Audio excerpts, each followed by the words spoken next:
مسلمانوں میں شامل مسلمانوں کی شکل و صورت، مسلمانوں جیسے اعمال کو ظاہری طور پر بجا لاتے ہوئے حقیقی اعتبار سے اسلام کی حقیقت، اسلام سے محبت، اسلامی طریقوں سے محبت نہ رکھ کر دنیا کی طرفداری کرنے والوں کا ساتھ دے کر دین والے معاملے میں دین کو نقصان پہنچاتے رہنے والے لوگوں کا تذکرہ، جن کو نام دیا ہے قرآن نے منافق، اور یہ بھی بتایا یہ نفاق کی کیفیت رکھنے والے مرد حضرات میں بھی ہوتے ہیں، عورتوں میں بھی ہوتے ہیں۔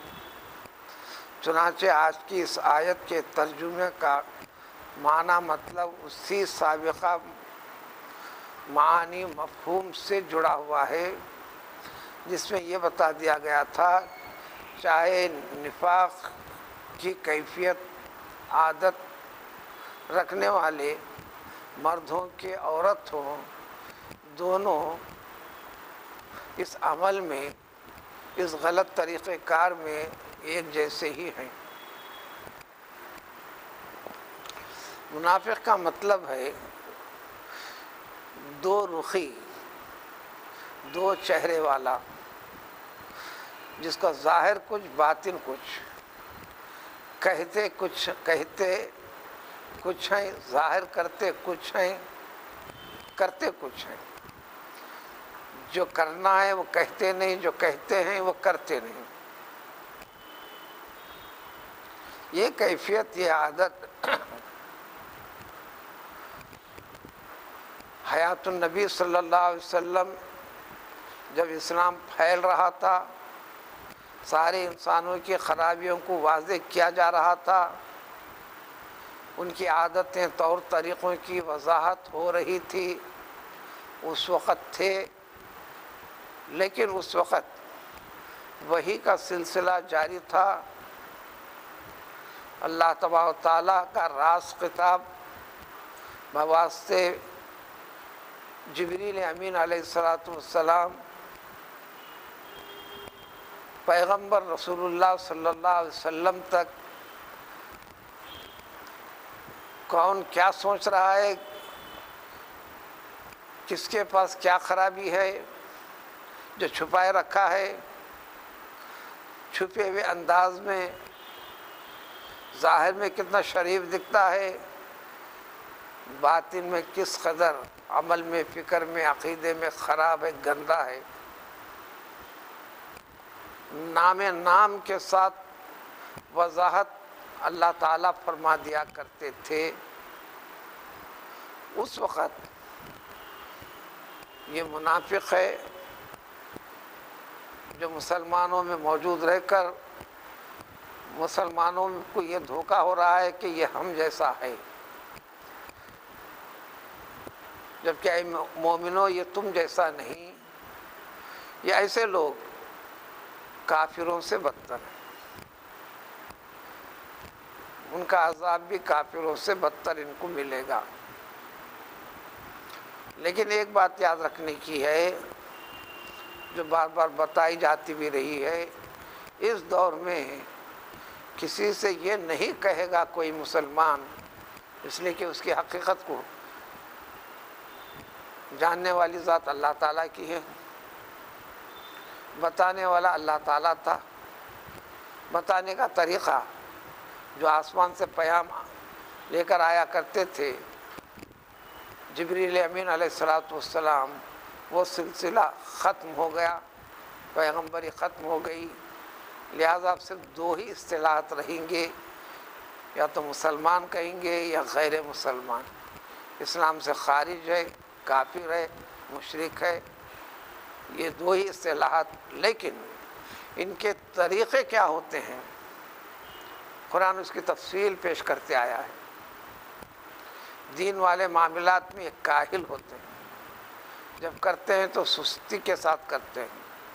وَإِذَا قَامُوا إِلَى الصَّلَاةِ قَامُوا كُسَالَىٰ، نمازیں بھی پڑھ لیا کریں گی، لیکن نمازوں میں پوری طرح دل نہیں لگتا، بڑی مشکل سے مسجد میں قدم رکھیں گے، دیر سے آئیں گے، جلد سے جلد نکلیں گے، مسجد میں دل نہیں لگتا زیادہ۔ ان کی عادتیں بتائیں، اس سے شناخت پیدا کرو۔ یہ جیسی عادتیں ہیں، ایمان میں پختہ ہونا ہے، توبہ کر کر اللہ کا قرب حاصل کرنا ہے، اللہ کا فضل و کرم کے مستحق قرار پانا ہے دنیا کے اندر۔ تو اگر مومن کے اندر یہ عادتیں ہیں یا لوگوں کو دیکھا دیکھی وہ بھی ایسا کرتا ہے تو اس کو اپنے عمل میں اصلاح کرنا ہے۔ تو نمازیں ادا کرتے ہیں، قرآن نے کہا بڑی کاہلی سستی کے ساتھ۔ ان کی مثال اللہ نے فرمایا مذبذبین بین ذالک، نہ پورے طرح مسلمان ہیں نہ پوری طرح کافر ہیں، نہ ادھر پورے طرح نہ ادھر پوری طرح۔ پھر کسی جگہ بتایا یہ وعدے کرتے ہیں خلاف کرتے ہیں، قسمیں کھا کے وعدے کرتے ہیں یقین دلاتے ہیں جھوٹ بولتے ہیں، بار بار قسمیں کھا کر منوانا چاہتے ہیں لیکن جھوٹے ہوتے ہیں، وعدے کرتے ہیں خلاف کرتے ہیں، امانتیں لیتے ہیں خیانت کرتے ہیں، قرض لیتے ہیں وعدہ کرتے ہیں ادائیگی پوری طرح نہیں کرتے۔ خود معاشرے کے لیے یہ پریشان کن ہے۔ اس طرح کئی کیفیتیں ان کے بتائی گئیں، دین کے سختیوں کا تذکرہ کر دیا گیا تو کہتے ہیں جب ہوتا ہے ہونے دو دیکھیں گے۔ ارے اس قسم کا کیسا معاملہ ہے، ایسا کیوں کرنا ہے، اس قسم کے حجتیں کرتے ہیں۔ ایمان نام ہے، جب حکم اللہ کا ہے، اللہ کے رسول کا ہے، یا سادے سیدھے الفاظ میں دین اسلام شریعت طریقہ یہ ہے، یہ درست ہے یہ درست نہیں ہے، تو چوں چرا کیے بغیر، آگے پیچھے ہٹے بغیر، شک و شبہ میں پڑے بغیر بس حکم ہے کرنا ہے، بس حکم ہے کرنا ہے۔ ایمان نام ہے حکم سمجھ کر بجا لانے کا نام۔ ہماری عقل میں سمجھ میں آئے یا نہ آئے، سمجھ میں آئے یا نہ آئے، بیسوں چیزیں جو انسان کی عقل سے باہر ہیں، لیکن اللہ تعالیٰ کا حکم ہے۔ بولو براز ٹوائلٹ کو جا کر آیا، انہیں ناپاک ہو گیا۔ ناپاکی کدھر سے کی؟ اب پاک ہونے کا طریقہ، چہرے کو دھو لو نیت کر کے، ہاتھوں کو دھو لو کونیوں تک، تھوڑا سا کچا ہاتھ بھگا کر سر کو پوچھ دو، جس کو مسح کرنا کہتے ہیں، دونوں پاؤں کو ٹخنوں تک دھو لو، پوری طرح پاک ہو گیا۔ ناپاک ہوئے کہنے والی ذات اللہ تعالیٰ کی، اب پاک ہو گئے پاک کرنے کا طریقہ بتانے والی ذات اللہ تعالیٰ کی۔ وہ ناپاکی کس قسم کی ہے ہماری سمجھ میں، آنکھوں سے دکھنے سمجھ میں آنے والی چیز نہیں، بس وہ ناپاک ہو گیا۔ اب پاک ہو گیا یہ آنکھوں سے دکھنے والی چیز نہیں، ایمان یقین عقیدے کے ساتھ محسوس کرنے والی چیز ہے۔ اس حیات کے بعد آخرت میں یہ ساری کی ساری چیزیں مشاہدے کی شکل میں دکھائی دیں گی۔ پیغمبر صلی اللہ علیہ وسلم سے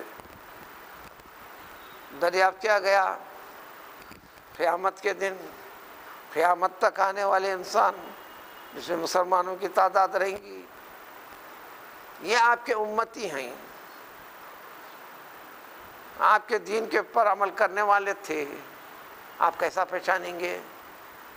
تو حضور صلی اللہ علیہ وسلم نے فرمایا میری امتیوں کے جو وضو کے اعضاء ہیں، وضو میں جو چار چیزیں دھونے، چار میں سے ایک کو مسح کرنے کا حکم دیا گیا ہے، یہ ساری کے سارے منور روشن خوبصورت ہو کر چمکتے رہیں گے، خود پتہ چل جائے گا یہ میرا امتی ہے، میرا امتی، میرا امتی۔ ابھی ہاتھ دھونے پر ہم کو نظر نہیں آ رہا، لیکن یہ کیفیت مشاہدی وہاں پہ دکھائی جائیں گی وغیرہ وغیرہ، اس کی تفصیلات ہیں۔ تو آج کی آیتوں میں اس طرح ایمان میں کمزور اور ڈھیلے قسم کا مظاہرہ کر کر دل و دماغ کے اندر دنیاوی محبت، اور اپنے معاملات جب آتے ہیں تو اپنے معاملے کو اپنے غرض سے مطلب، لیکن اس معاملے میں حکم خداوندی کیا ہے، اسلامی طریقہ کیا ہے، اس کے اوپر توجہ دینے کے لیے راضی نہیں، اور حکم دینے کے بعد اس کو قبول کرنے کے لیے راضی نہیں، کیونکہ بعض صورتوں میں قبول کرنے پر مالی نقصان کا سامنا ہے یا زیادہ مشقت اٹھانے کا سامنا ہے۔ اجی ایمان نام ہے ان مشقت والے مرحلوں سے گزرنے کا، اور انسان کا ایک تصور ہے آج یہ سب سے زیادہ ہے۔ میرے کاروبار اچھے چلے، مندہ نہ پڑے، میری نوکری اچھی چلے، مجھے پیسہ مل جائے، مجھے ایک عمدہ قسم کا گھر ہو جائے، سب کے جیسے مجھے بھی ایک سواری ہو جائے، اطمینان سے کھاتے رہوں، اطمینان سے آرام کرتے رہوں، زندگی سے لطف اندوز ہوتے چلوں۔ جب یہ چیزیں ہیں بس سب سے زیادہ مجھ پر فضل ہی فضل ہے، میں ایک اچھا انسان ہوں، مجھے ایسا ہی رہنا چاہیے، اسی قسم کی فکر مجھے اپنی اولاد میں بنائے رکھنا ہے وغیرہ وغیرہ۔ اس کیفیت کو آج کے آیت میں بتاتے ہیں، کالذین من قبلکم کانوا اشد منکم قوۃ، ایسی سوچ، ایسی فکر، ایسے عمل میں لگے ہوئے لوگوں کو پیچھے سے ذکر ہے کہ منافقین اور منافقات والوں کی عادات و اطوار رکھنے والوں کو کہ اے منافقو، یعنی ایمان میں کمزور، اسلامی اعمال کے اندر ڈھیل اختیار کرنے والوں، اہمیت نہ دینے والوں، دنیا اور دنیا داری اور دنیائی اغراض و مطالب پہ سب سے زیادہ دھیان دینے والوں، دنیا اس کو پسند کر رہی ہے، کھانے میں یہ انداز اختیار کر لینے والوں، پہننے میں اختیار کرنے والوں، چلنے پھرنے میں اختیار پیدا کرنے والوں، تم لوگ،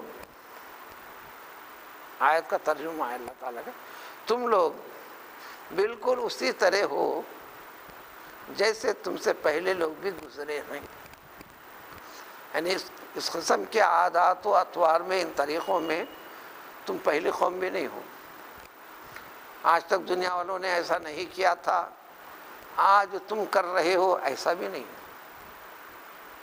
لیکن ایک فرق ہے، ایک فرق ہے، زمانے قدیم کے لوگ بناوٹ میں، فطرت میں، پیدائشی اعتبار سے، جسامت میں، قوت میں، کانوا اشد منکم قوۃ، طاقت اور قوت میں تم سے زیادہ قوی تھے، مضبوط تھے، تم میں تو وہ مضبوطی بھی نہیں ہے، نہ صرف طاقت میں قوی تھے بلکہ دنیا بھی بڑی اچھی بنائی تھی انہوں نے، مال کے اعتبار سے بھی بہت آگے تھے،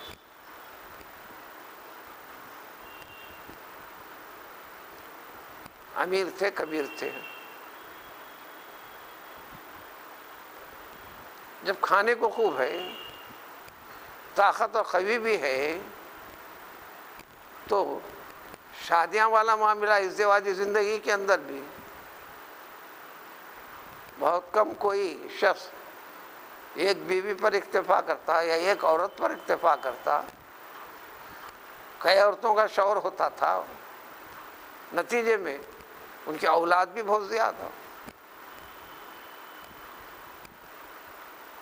اپنی اولاد کی کثرت، مال کی زیادتی، بدنی طاقت، ان تمام چیزوں کو کس نے دیا، کیسے دیا، کبھی غور نہیں کیا، کس طریقے سے لینے کا اصول بتایا، وہ لینے کے طریقے کو نہیں سمجھا۔ جب یہ چیزیں ان کے پاس ہو گئی تو فاستمتعوا بخلاقہم، اب دنیا میں، دنیا کی چیزوں میں، دنیا سے لطف اندوز ہونے کے معاملے میں جس قدر لطف اندوز ہونا تھا وہ خوب ہوئے، یعنی اپنی زندگی سے بہت انجوائے کیے۔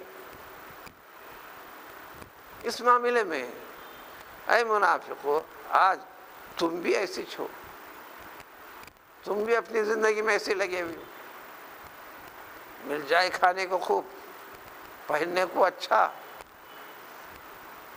لطف اندوز ہونے کے لیے اچھی سواری کے ساتھ، دل بہلائی کے لیے دماغی تفریح ہو جائے یا اس کے چیزیں، اب تو باہر گھر کے اندر تک یہ ساری چیزیں داخل، کما استمتع الذین من قبلکم، بالکل اسی طرح جیسا کہ تم سے پہلے گزری ہوئی قوموں نے کیا تھا، دنیا سے لطف اندوز ہونے کا طریقہ اتنے منہمک ہوئے، وخذتم کالذی خاضوا، اور پوری طرح اس کے اندر منہمک ہو گئے،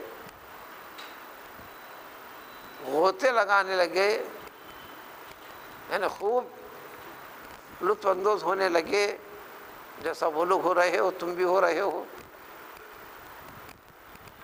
جبکہ ان کے پاس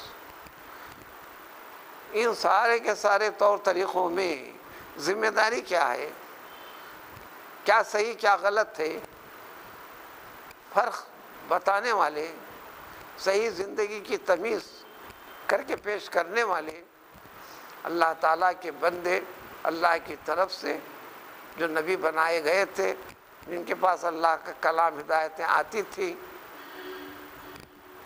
اس کی طرف پرواہ نہیں کیا ہوں۔ تو آج کے زمانے کے لیے وہ ساری چیزیں موجود ہیں،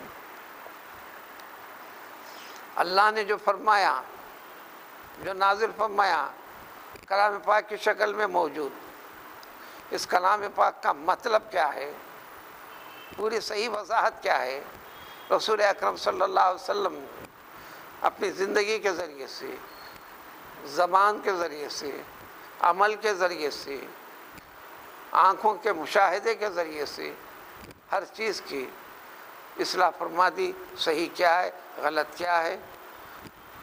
اب وہ چیزیں نسلاً بعد نسل اوپر سے آج تک ہمارے پاس بھی موجود ہیں،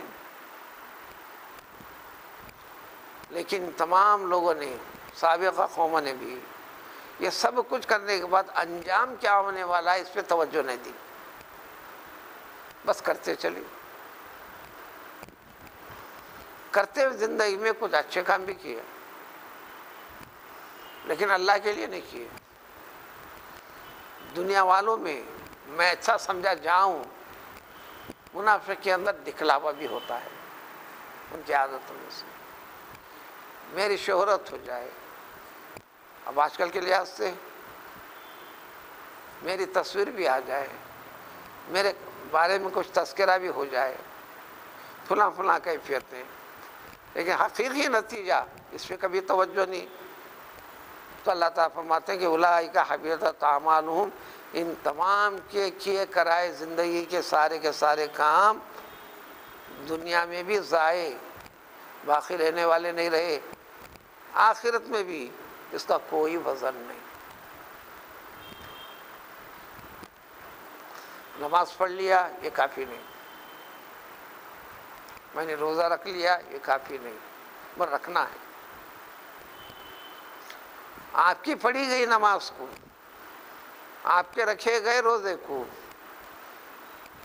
آپ کے اپنے ہاتھوں سے دی گئی زکوٰۃ، صدقات و خیرات کو، آپ کے زبان سے نکلے ہوئے الفاظ و کلمات کو، ان تمام کے تمام چیزوں کو یہ کیے، یہ گنتی ہونے والی نہیں ہے، بس ایک ترازو ہے، وہ کیا شکل ہوگی رب العزت جانتے ہیں۔ انہوں نے فرما دیا نضع الموازین بالقسط، عدل و انصاف کے ساتھ میزان قائم کر دیا جائے گا، عمل میں وزن کتنا ہے. دینی عمل کو اخلاص کے ساتھ اللہ کی رضا کے لیے پورے ادب و اہتمام کے ساتھ جس قدر کرے گا اس میں وزن پیدا ہوگا. فَأَمَّا مَنْ ثَقُلَتْ مَوَازِينُهُ فَهُوَ فِي عِيشَةٍ رَاضِيَةٍ، یہ اسی کی تفسیر ہے. اس کی اچھی رہیں گی بنی ہوئی. بھاری بھرکم ہونا، اچھے عمل، میزان کے اندر اس کے عمل جب ہلکے ہو جائیں گے، اما من خفت موازین، اب اس کے لیے تو ہلاکت و بربادی ہے. اولئک هم الخاسرون، آخرت والی جو آخر نتیجے والی چیز ہے اس کے اندر تو بڑا نقصان ہی نقصان اٹھانا پڑے گا. پھر وضاحت کیا اللہ تعالیٰ نے، کیا ان کے پاس ہم نے پیش نہیں کیا تفصیلات کو. سب سے پہلے خطاب عربوں سے، ان کے پاس تو ان تمام کے تذکرے اور جتنے قوموں کا تذکرہ ہے ان کے ملک اور ممالک کے اطراف و اکناف والے قوموں کا تذکرہ ہے، اس کی یادیں باقی ہیں. بلکہ ان کے بڑے تو بڑے، ان کے بچوں کے حافظے میں بھی وہ چیزیں موجود ہیں. اس قسم کی ہلاکت ایسی برباد ہوئے تھے، سارے بستی والے مر گئے تھے، سارے بستی والے جل گئے تھے، سارے بستی والے ڈوب گئے تھے، سارے بستی والوں کے اوپر زلزلے کی کیفیت آ کر ایسا ہوا تھا.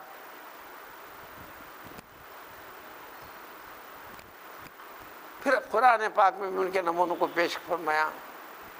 اب ان کے واسطے سے دنیا کے آج کے ہر شخص کے لیے، عام طور پر اسلام پر قائم رہنے اور باقی رہنے والوں کے لیے، کہ دیکھو اسلامی اور تمہاری مسلمانی کے اندر کمزوری پیدا ہونے نہ پائے.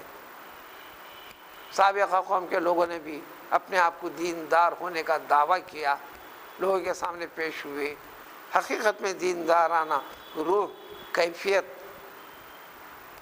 وہ چیزیں ان کے اندر نہیں رہیں، جس کے نتیجے میں دنیا میں ان کو ذلیل و خوار کیا گیا. یہ عذاب کی شکل تھی.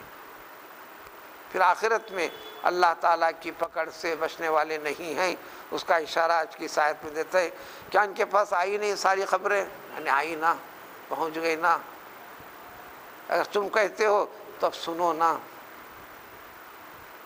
پھر کلام پاک سے جڑنے کا حکم تمہیں ہے نا. قرآن سے جڑے رہنے کا نام ہی تو ایمان ہے نا. اس کے ذریعے سے بتائی گئی چیزوں پر عمل پیرا ہونے کا نام ہی تو اسلام ہے نا. اس پر یقین عقیدہ رکھنے کا وہ تفصیل موجود ہے. ان میں سے تفصیل کیا تمہارے پاس یہ چیزیں بتا دی گئی نا. نوح علیہ السلام کی قوم کا انجام کیا ہوا؟ 950 سال تک ڈھیل دی گئی، آخر میں ایک فرد کو بھی باقی نہیں رکھا اللہ نے. ایسا بڑا طوفان ان کے پر نازل کیا، زمین کے اندر موجود سارے پانی کو اوپر نکلوایا، آسمان سے پورے پانی کو برسایا. بڑے سے بڑے پہاڑ کی چوٹی کے اوپر بھی کوئی پناہ لینے کے لائق نہیں رہا، پہاڑوں کو بھی ڈبا دیا.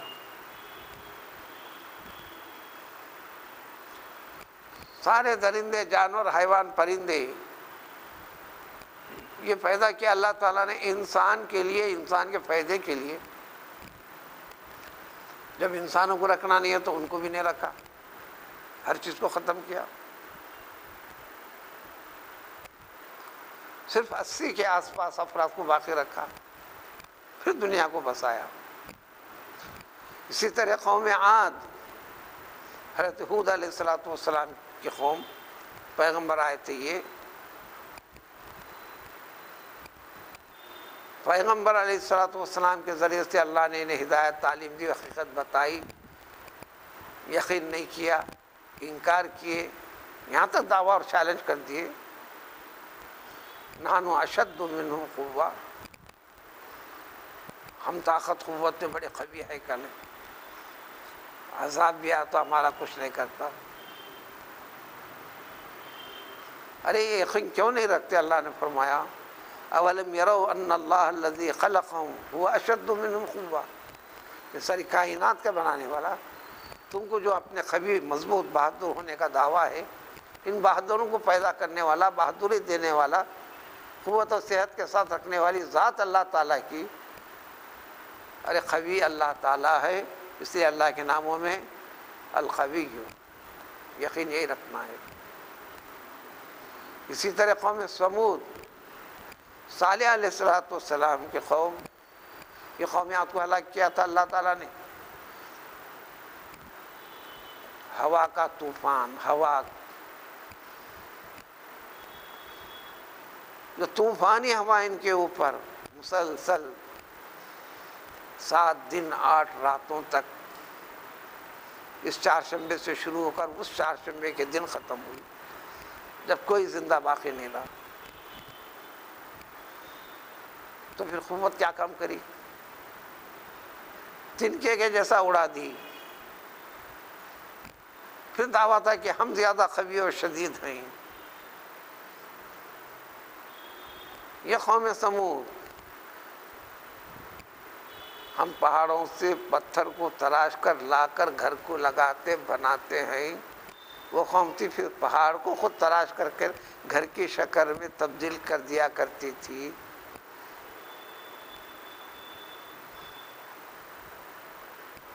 اللہ تعالیٰ نے اس قوم کو بھی ہلاک و برباد کر دیا۔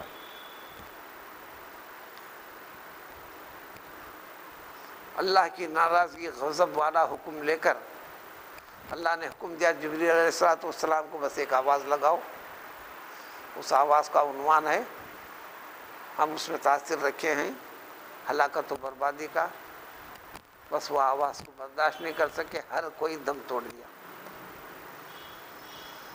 اسی طرح یہ واقعہ بھی وہ قوم ابراہیم، پیغمبر ابراہیم علیہ السلام کی قوم کا، جو اس وقت سپر پاور حکومت رکھنے والا نمرود، دنیا میں اعتبار سے سب سے بڑی طاقت کا دعویٰ آج کی دنیا والوں کو بھی ہے، بس اسی دعوے دنیائی اسباب کو جمع کر کے دوسری قوم خوش بھی ہو، ہم مضبوط رہیں، بس ایک چونٹی یا مچھر، اس کے ذریعے سے اس کو موت دیا اور اس کے سارے کے سارے اس کے قوم کو بھی ہلاک و برباد کیا۔ اسی طرح اصحاب مدین، شعیب علیہ السلام کے قوم کو بھی، یہ واقعات کی تفصیل ہے، یعنی اللہ تعالیٰ گرفت کرنا چاہے، پکڑنا چاہے، ڈھیل دیتے ہیں، دنیا کھول دیتے ہیں، چھوٹ دیتے ہیں، ادھر مائل ہوتے ہیں، ادھر مائل ہوتے ہیں۔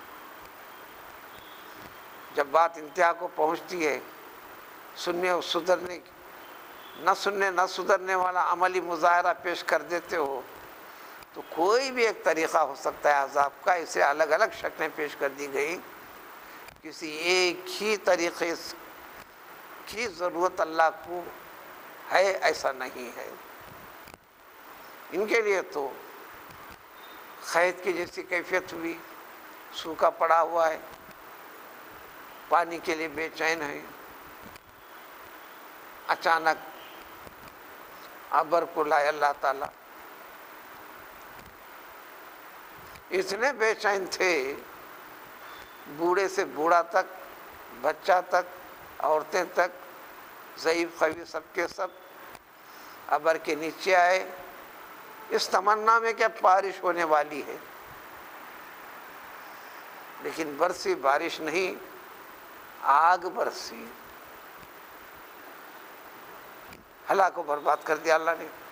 والمؤتفقات، جتنے بستیاں تھے اس ملک میں، ہر بستی کو الٹا کر دیا، پھر پتھروں کی بارش برسائی۔ لوط علیہ السلام کی قوم مؤتفقات، اس قوم کے واقعات جن کے بستیوں کو پلٹ دیا گیا، وہ نشانی آج بھی جوں کی توں باقی ہے، جس کو ڈیڈ سی بولتے ہیں، مردہ سمندر، آپ ڈوبنا چاہے تو ڈباتا نہیں، کوئی مچھلی کو اس میں چھوڑو زندہ رہنے کے لیے رہتی نہیں، جو پلٹا دیے تو پلٹا دیے۔ نمونے کو باقی رکھے آج تک بھی، لیکن آج بھی انسان تفریح کرتا ہے اس کے لیے۔ قبرستان اپنی موت کو یاد کرنے کے لیے ہے۔ شہر حیدرآباد میں بھی 7 گنبد کے عنوان سے قبرستان ہے، لیکن آج وہ فلمستان ہے۔ عاشقی کے اڈے ہیں، تفریح کرنے کے مقامات ہیں، بلکہ اپنے جیب سے قابل لحاظ رقم دے کر انسان جا کر لطف اندوز ہونے جاتا ہے، جبکہ سامنے دکھائی دیتے ہیں خبریں بھی، انہی کے بیچ میں رہتا ہے، لیکن اسے عبرت حاصل نہیں کرتا۔ تو ان تمام کے بارے میں فرمایا کہ اتتھم رسلهم بالبینات، یہ نہیں سمجھنا کہ اللہ تعالیٰ نے ظلم کیا ہے، عین عدل و انصاف ہوا ہے۔ ان تمام کے پاس پورے بینات، نشانیاں، احکام، نتائج، سمجھانے، بتانے، سکھانے والی چیزیں کے ساتھ رسولوں کو بھیجا تھا اللہ تعالیٰ نے۔ ابھی جیسا تفصیل پیش کی گئی، قوم عاد کے لیے کون سے پیغمبر تھے؟ حضرت ہود تھے۔ قوم سمود کے لیے کون سے پیغمبر تھے؟ حضرت صالح تھے۔ قوم نوح کے لیے نوح علیہ السلام تھے۔ قوم ابراہیم کے لیے ابراہیم علیہ السلام کے تھے۔ مدین والوں کے لیے پیغمبر شعیب علیہ السلام تھے۔ مؤتفقات بستی والوں کے لیے پیغمبر لوط علیہ السلام تھے، وغیرہ وغیرہ۔ لہذا جو بربادی آتی ہے تو انسان یہ نہ سمجھے کہ اللہ تعالیٰ ان پہ ظلم کر رہے ہیں، بلکہ عین عدل و انصاف کر رہے ہیں کہ اللہ تبارک تعالیٰ ان کے پر ظلم نہیں فرماتے، نہ کیے، لیکن یہ خود اپنے آپ پر ظلم کرتے ہیں۔ نتیجہ اس کا وبال ان کے پر لوٹ کر آیا۔ تو اس آیت اور ترجمے میں بھی جب پڑھے ہیں، خالی ان کے حد تک ایک قصہ کہانی ہے ایسا نہیں، قرآن کا مقصد یہ ہے ہی نہیں، ورنہ سابقہ واقعات کو، موجودہ دنیا والوں کو ذکر کرنے کا مقصد کیا ہے؟ ان کا خالق بھی اللہ تھا، تمہارا خالق بھی اللہ ہے۔ ان کو زندہ اسی نے رکھا تھا، تم کو زندہ وہی رکھ رہا ہے۔ ان کو کھلاتا پلاتا تھا اللہ تعالیٰ، آج تم کو بھی کھلا رہا ہے، پلا رہا ہے۔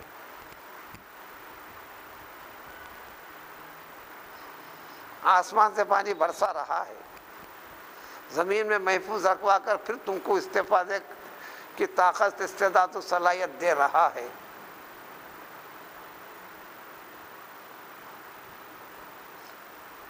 ان تمام چیزوں میں غور و فکر کر کر اپنی زندگی کا جائزہ لو۔ نہ تو اللہ تبارک تعالیٰ کا، اگر نہ لینے پر اللہ تعالیٰ کا طریقہ یہی ہے، جب اللہ کا غضب ہو جائے گا، وقت آ جائے گا، توبہ نہ کرنے پر جب عذاب آ جائے گا، تو قرآن نے یہ بھی ذکر کیا، واپس نہیں پلٹتا، وہ اپنا پورا کام کر کے جاتا۔ بخار آ گیا تو اپنی مدت پوری کر کے جاتا، پاؤں کو مار لگ گیا تو فوراً کسی بھی ڈاکٹر کے پاس بھی طریقہ نہیں، بس یہ دوا لگائی، فوراً صحت مند ہو گیا، اب کچھ بھی نہیں رہا، ایسی کوئی شکل نہیں۔ جب چیز آ جائیں گی اس کے ساتھ رہیں گی، آپ تدبیر کریں گے، کرتے رہنا ہے، کرنے کا حکم بھی ہے، لیکن وہ مدت پوری کرے گا، وہ اپنا اثر دکھا کے جائے گا۔ جس کے آثار اس کے بدن پہ ہوں گے، اس کے مال پہ پڑیں گے، اس کے عزیز و اقارب پر بھی اس کا اثر انڈائریکٹ پڑے گا، وغیرہ وغیرہ۔ لیکن توبہ کر لینے پر، سدھار ہونے پر اللہ تعالیٰ کا اعلان ہے کہ عذاب کو روک دیتے ہیں، یعنی اتنے رحیم ہیں کہ اپنے غیظ و غصے کو ختم کر دیتے ہیں، غفور الرحیم، مغفرت فرماتے ہیں، اپنی رحمت میں داخل فرما دیتے ہیں۔